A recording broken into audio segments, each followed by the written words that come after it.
Most, if not all, of the employees at MissionEdge have children that are still in the daycare, grade school phase. My kids now are in 8th grade and senior in high school, and so I have a lot of things outside of work where I want to get to sports matches, other plays, activities that they have. So we understand that people have life outside of work and they need time to go do those things, and it's important because I think that if you have employees that feel supported by the company, that they can go and do those things, then they're better at their job and they're happier there.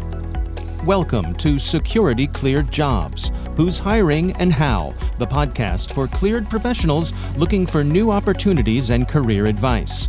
We go behind the scenes with recruiters and hiring managers from leading cleared employers to uncover the information you need to make a smart career move. Get ready for insights from this week's guest and your hosts, Kathleen Smith and Rachel Bozeman. Hi, podcast listeners. I'm Sarah with ClearedJobs.Net. I'm a veteran and a military spouse. Just wanted to say happy Military Appreciation Month to all of our military listeners and our military families. So good afternoon and welcome again to another Security Cleared Jobs, Who's Hiring and How podcast. I'm Kathleen and we're ready to learn about a new cleared employer today. And hello to all of you amazing listeners out there. Without further ado, I think it's time to let the learning begin. Awesome. So today we're talking with Wayne Schmidt, CEO of MissionEdge Technologies. Welcome to the show, Wayne. Thank you, Kathleen. Thank you for having me. Well, Wayne, we are so excited to have you here and learn a little bit more about MissionEdge Technologies. But before we really jump into the organization, we want to start with you and want to learn a little bit more about your background. So I understand you came straight out of college and went right to work for NSA. Yeah, I graduated from NYU and I never planned to leave New York, but I was passed some contact information by a professor to apply for a job at NSA. And I did in the summer of 2001 and was a product of the 9/11 hiring at NSA. I took a job specifically after the 9/11 events, came down to NSA, worked counterterrorism for most of my 17 years there, including an overseas tour, doing mostly technical work. I actually left the agency in 2017 to pursue the commercial side of things, and I've been in industry since doing cyber-focused work. Awesome, Wayne. So great to tell us all about that because, you're actually the first one on the show that has been part of that post 9/11 hiring ramp up. Thank you so much for doing that service at that time and answering the call. But let's get on with MissionEdge Technologies. Now, it's a new but not so new company. So can you tell us a little bit about how it's a new but not so new company and then maybe move into what is the focus of your work in the cleared community? Yeah, sure. So MissionEdge originally was founded back in 2016, but for most of that time, it was a 1 or 2 person company, and until this past December 2023, where I was part of an acquisition and merger of the cyber business line over at Federal Data Systems, which was acquired by MissionEdge, and we merged 16 people that we had at Fed Data Cyber into what is now MissionEdge. And the previous owner of MissionEdge, Doug Bellhorn, was a friend from previously working at NSA for the past 20 years. This business opportunity presented itself and I reached out and we were able to all get on the same page and kind of rebirth the company. So December 12th, 2023, we closed on the newest iteration of the company. And our focus in the cleared community is really where the majority of our workforce that's with us now came out of NSA and came out of the cyber domain. So we're focused on technology that we can apply to the cyber domain, whether that's cyber defense, offensive cyber, tool development, infrastructure applications for cyber, or if it's cyber operations. And then we have all the supporting roles that go along with doing all of the cyber operations, which includes labor categories like systems engineers, software engineers, sysadmins, operations and maintenance personnel. We need all of those supporting functions to support the cyber domain that we're looking to focus on. Awesome. It sounds like you don't have a whole lot going on over there. Understatement of the year, right? But what are your plans for growth? So how do you kind of see the future laying out there? And what do you got up your sleeve, Wayne? We basically have come up with a four-pronged approach for the future. So, the first effort is how do we recruit for current positions that we have on subcontracts in the community? So we're lucky enough to have some good professional relationships with prime contractors that have said, hey, we know that you guys bring skills to the table that we need. So they've added us to some of their existing contracts. And as we build the company, we can help staff and fill those positions. Part two is we need to go out and win new contracts. So we want to be a prime contractor. Part three is we want to get into product development. So we want to produce our own technical products that we bring to our customers. And part four is spreading across the DoD. So we're going to grow by spreading outside of our current focus, which is really the Fort Meade area in Maryland. We want to move into other areas like Special Operations Command, some of the other agencies that are in Southern Maryland towards the DC area, some of the Virginia agencies. So we plan to grow there, as well as down in Georgia and Texas and other places where some of our Fort Meade customers are present. Awesome. You actually read my mind because that was going to be one of my next questions. So let's tell our audience, what are the security cleared positions you're primarily looking for? Great question. So we're right now in the near term focused on people that have TSSCI with full scope polys, which is a hard and really competitive workforce to recruit. We have some things in our pipeline where we'll get some positions that require just a CI poly, which helps with some of our former military personnel that don't have full scopes. Labor category wise, we're looking for systems engineers, software engineers, system administrators, cyber or technical analysts, reverse engineers, vulnerability researchers, and especially vulnerability researchers in a new area, 5G vulnerability research. So if you're out there listening now and you do vulnerability research on 5G, definitely reach out to us. I love that you see the goodness of the podcast to share all of the amazing careers. So thank you for getting that little plug in there. I think that's awesome. Something else we love to talk about here on the show is really about company culture. And that's really the differentiator when you look from company to company, what makes somebody really want to come there. And something Absolutely. interesting about your organization is that half of your employees are veterans, and you're really, really about that family oriented kind of experience. So tell us a little bit more about the culture there and what it means to you as the CEO. At MissionEdge, we're all patriots, right? And so we're going to support our military through the work that we're doing day in and day out. And we're going to support those veterans when they transition, when they leave the military.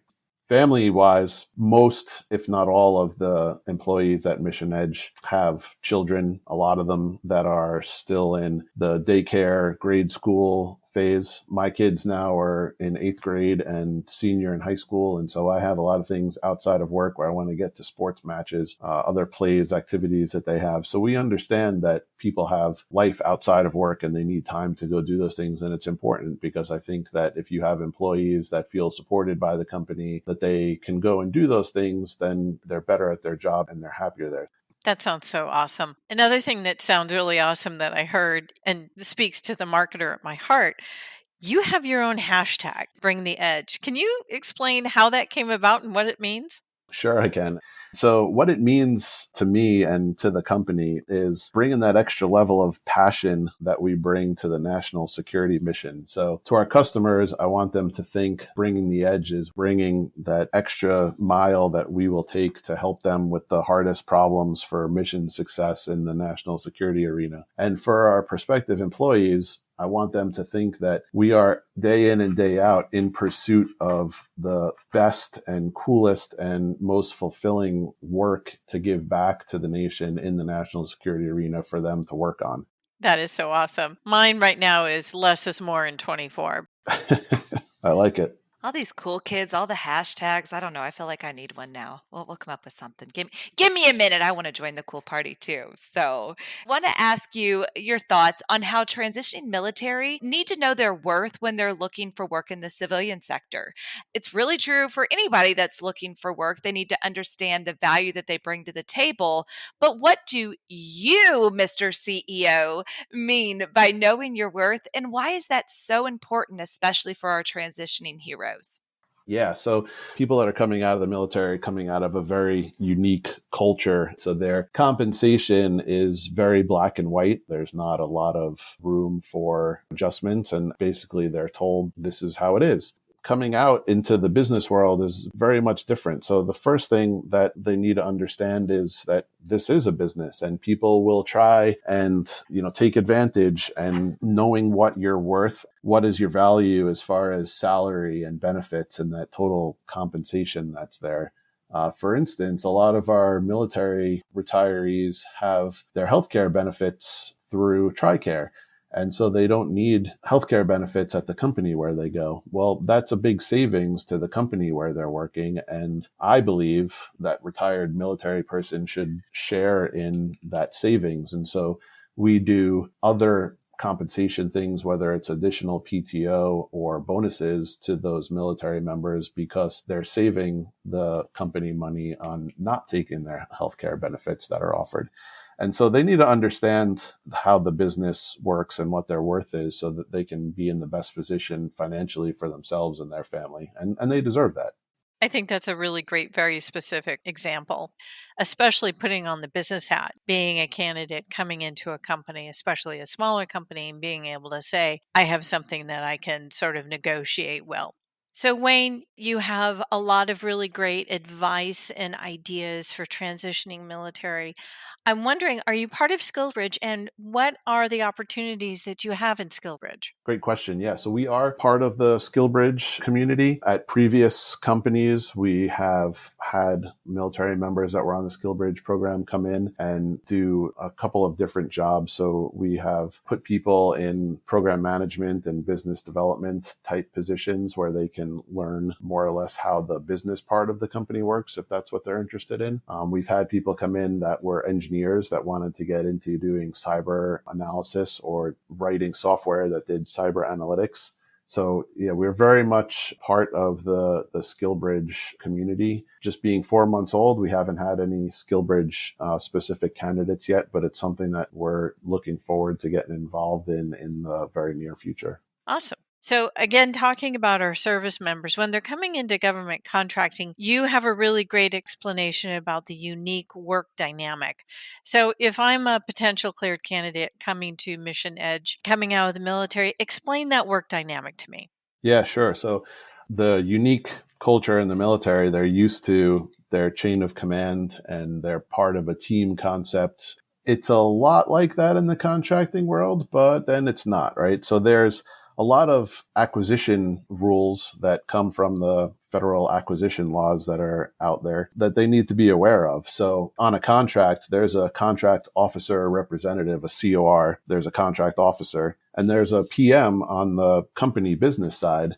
Basically, the rules are that all official communications for that contract go on between the CO or the COR and the PM on that project. It's not always our business as the contractor teammates to be in the business of the government folks that are there. So if you're on a hybrid team of government folks and contractors, you need to understand that the government folks are going to decide things and we don't really have a say in that, and we kind of have to stay out of it. The analogy that I like to give to people is if you own your house and you hire a painting company to come in and the painters are in there and they hear you and your spouse having a debate or a disagreement or an argument about something, it's not really that painter's place to walk up and say, hey, here's my take on what you guys are talking about and give them advice on that. You really just kind of stay out of that, let them settle it. And then at the end of the day, you say, hey, I was paid to paint this house. We painted the house, and you move on. Now, it's not as black and white and fine line as that analogy, but that analogy explains a perspective that I think a lot of people don't get in the government employee, contracting employee world. And so it's important for people to understand that. So you're not only saving marriages, but you're getting houses painted. I love it. I love Doing that, my Wayne. best. No, that is fantastic. I know something that we hear about quite often, not only in the cleared community, but for many job seekers in general, is that the hiring process can sometimes be a mystery and it can sometimes feel like it takes forever. But an advantage to a smaller organization like yours is that the hiring process might feel a little bit different. So, Pull back the curtain for us just a little bit and tell us what the hiring process feels like there. Yeah, sure. So, like a lot of places, our hiring process starts with our website. Reach out, apply up on there, send us an email and talk to us. Once we have that contact and we're able to have a conversation, we can make an offer, a contingent offer usually, and we've done that in a matter of hours. One caveat that I would put into this is that in our world, all of the companies are dealing with the same government processing. So most of the delays come in when the security clearance processing and background check and that kind of administrative things between the company and the government responding to that are. And they're sometimes just very slow in getting back, or they're behind weeks or months in processing of contractor employees to get on site. And that's probably what the delay is for people many times. Where MissionEdge will be better than most at is that we'll be very transparent and talk to all of our prospective employees about exactly where they are in that process and what they're waiting on, and whether we're waiting on something from the employee to respond back to or for the government to respond back to. There's definitely some administrative processing delays that we're seeing with all of our customers that can be frustrating sometimes. And the best that we can do is update everybody on exactly where they are in that process. That's a really great behind the curtain look, because I think so many times when we're talking to cleared candidates, they're very frustrated. They're finally at a point where they want to apply for a new job. They're anxious, they're eager, they want to get moving on. And we sometimes have to remind them that it is a multi-step process. As you said, there are a lot of moving parts. So I really applaud you for being transparent. So, one thing that we like to do here on the podcast is really help our audience with their interview process, with their overall job search process. And I heard from our team that talked with you earlier that you have a great phrase, which is that you don't think candidates say, I don't know enough, or that they're very hesitant to say, I don't know. So, since we want to help our audience be better in their interviews, how do you admit to an interviewer that you don't know something without appearing unqualified? As a prospective employee, you always want to be transparent in interviews. If you don't know a specific answer, don't make it up. Especially in technical interviews, it's more likely than not that the people at the company will know that you didn't know that answer and you were trying to fudge it, basically. Instead, tell me, I don't know, and tell me how you would go and find the answer that we're looking for. That, to me, is a much more important skill to find something that you don't know and show the initiative that you want to grow and you're more curious about learning something new than if you just know the memorization answers to a bunch of interview questions that we're going to ask you. So, what I think you're saying is honesty and curiosity are always the best policy. Exactly. That's simple, folks. You heard it here first. And that is your new hashtag. I just got my own hashtag. It was today years old. Love it. Well, something else we want to talk about is, we've talked a lot about the contracts and all of the good stuff there. But when we think about people being hired towards the end of the contract, how do you go about handling that? And what are some important things that our cleared professionals need to know about that process? Another good question. Yeah. So there's a big issue about this in our industry. So companies are on the hook contractually to perform the work that they need to do up till the end. But then as an employee, what happens on Monday when my contract ended last Friday? I could speak for MissionEdge here. We're always upfront with our employees about when their contract is going to end and they're going to have to switch jobs and what's our plan for them to do that transition. It's not always a bad thing, by the way, that contracts are ending, because that brings other new opportunities both for the employee and for the company. Say a subcontracting company such as ourselves right now, if we're able to staff a prime contract and help a prime partner finish out the last 6 months of their contract, they may open doors for us on other contracts that they have, or look to us as a key partner in the future that was able to put up and help them with what they needed to finish. So that's an important thing to look at it as. It's not always a bad thing to do that. And both the company and the employee can take advantage when a contract ends. But the most important thing is we have a very wise workforce in this community that knows what's going on. So it's really important for the company to be transparent with the employee and vice versa. If the employee is nervous about that, you need to make sure that you speak with your manager or leadership at the company and that you're comfortable with what your transition plan to something new is going to be. That's a really great point about it is the responsibility of the employee to move forward. And I'm frustrated for many folks in the community that they stay on a contract or they stay on the same type of contract over and over and over again. And then they get burned out and they don't look at talking with their management, talking with their leadership about, I want to expand my career. I want to do different things. And it really is important for the employee to take responsibility for that. And I think that that's another great thing about being at a smaller company is that you do have that opportunity to have those kind of conversations of where is the company going and what other areas can I work on and expand my skill set. So it's really great that you have those conversations with your employees. So how can our audience of cleared candidates get in touch with you? Yeah, so they can get in touch with us up on our website. It's MissionEdgeTechnologies.com. We have a careers page there.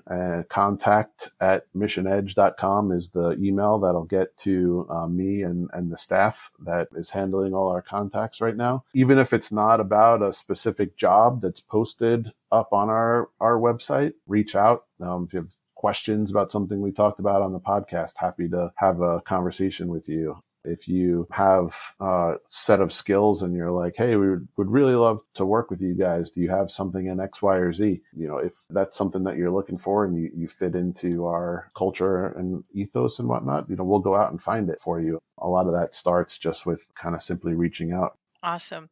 Well, Wayne, you've been such a great guest. We've really enjoyed our conversation with you today. Oh, thank you both. It was great to be here. Thank you for having me. Thanks, Wayne. Thanks, Rachel. It was so great talking to Wayne Schmidt today, and he really got my attention when he talked about the family orientation of the culture, because we talk about that a lot, but it's very wonderful to hear that, hey, as the CEO, he knows that most of his employees have school-age children who have after-school activities and that they want to balance that. And in this sort of post-COVID time, people are really, really focusing on that work-life balance. So I really liked as a CEO, he had a handle on that. He was experiencing himself and he really addressed that with his company culture. Rachel, what were your thoughts about Wayne's chat today? No, I thought that was also fantastic. It's nice to hear somebody that get it, and make sure it's an actionable item for their team. So I thought that was super cool. But I also really liked the advice he gave on just being honest and curious. If you don't know, don't say it. There's a lot of experts in the room who are conducting the interviews. And the worst thing you can do is say something that's just genuine to what you actually know, and they catch you on it. So sometimes it's better to say, I'm not sure I know that, but here's what I would do to find out the answer. And I just thought that was just such great advice on how you can really win at an interview. Well, thanks for listening to us today. If this is your first time or your 100th time listening to us, yes, we've had over 100 episodes. Be sure that you follow us next week, share us with your friends, and look forward to more tips from cleared employers on how to get a job in the cleared community. Bye-bye. Bye-bye.